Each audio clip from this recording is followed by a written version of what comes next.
All right, let's jump right in. Today, we're talking about something fascinating, this invisible force that seems to push superpowers to keep expanding or face total collapse. So, have you ever really thought about this? You look back at history, Rome, the British Empire, and you notice they don't just, retire and ride off into the sunset. They seem to push and push right until the very end. You'd think it's just greed or raw ambition, right? Well, what we're looking at today suggests it's something way, way deeper. So here's the big idea. For these dominant powers, it's not really about a choice to expand. It's a structural necessity. It's an invisible force that basically says you have to constantly spread your influence. It's less about wanting more power and more about needing to keep the system you built from falling apart. Stagnation isn't just standing still, it's the beginning of the end. Okay, so to really get our heads around this invisible force, we've got to break down a key idea at the heart of it all, hegemony. And this is the key takeaway here. It's all about the system. Thinkers like Robert Gilpin have pointed out that being a hegemon isn't just about having the biggest military. It's about building the entire architecture for the world, the rules for trade, for security, the whole shebang, so that other countries actually become dependent on you to keep things running. And look at this. It shows you exactly how this system feeds itself. The top power sets the rules. It provides public goods, things like protecting shipping lanes or offering a stable currency everyone can use. Other countries join in because, hey, it's useful. But that creates dependency, and that dependency is what cements the top power's position. It's this really powerful, self-reinforcing loop. And this isn't some new, modern thing. Not at all. We've seen this movie before, with giants like Rome and Britain. So let's look at the evidence, right? Rome and Britain. The argument here is that their decline really kicked off the moment they stopped propagating, when they stopped pushing their systems outward. For Rome, they got complacent, their borders weakened.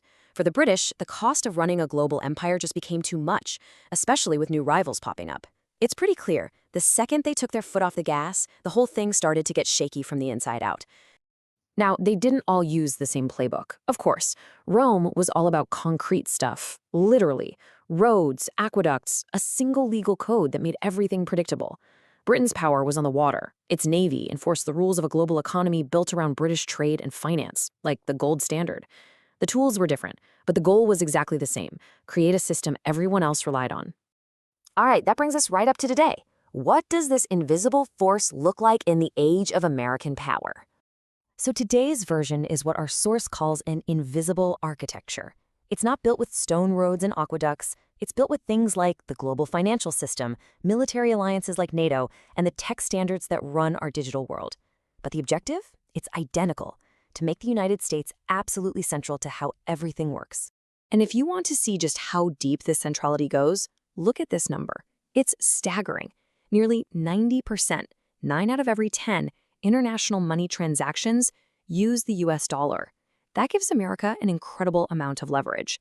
The dollar isn't just a currency, it's the actual plumbing of the entire global financial system. And you know what's wild? We're watching this happen right now, in real time.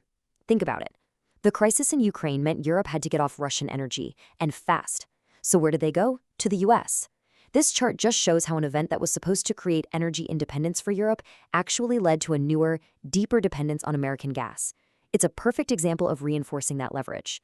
And this is absolutely key. The toolbox for maintaining that central role just keeps getting bigger and more varied. We're talking about a whole spectrum here, from economic pressures like sanctions on countries like Venezuela and Iran, or tech controls, all the way up to direct, hard military power. When a hegemon feels its grip slipping, it has a tendency to escalate to protect its spot.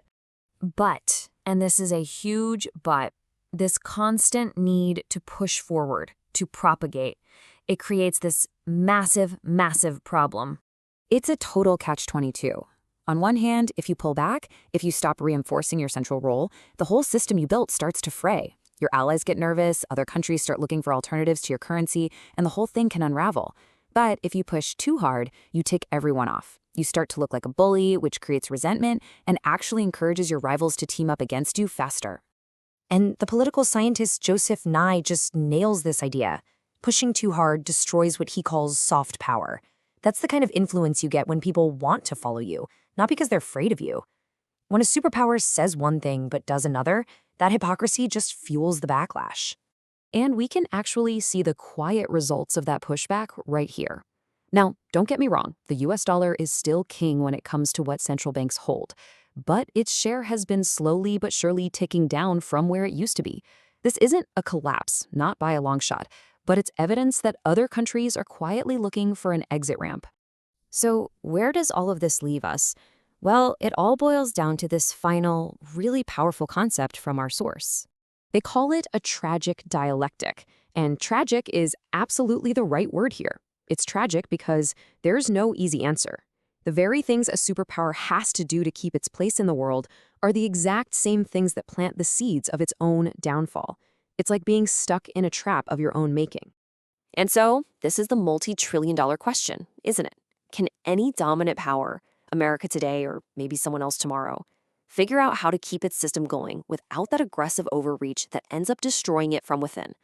How that question gets answered? Well, that's pretty much going to define the world we all live in.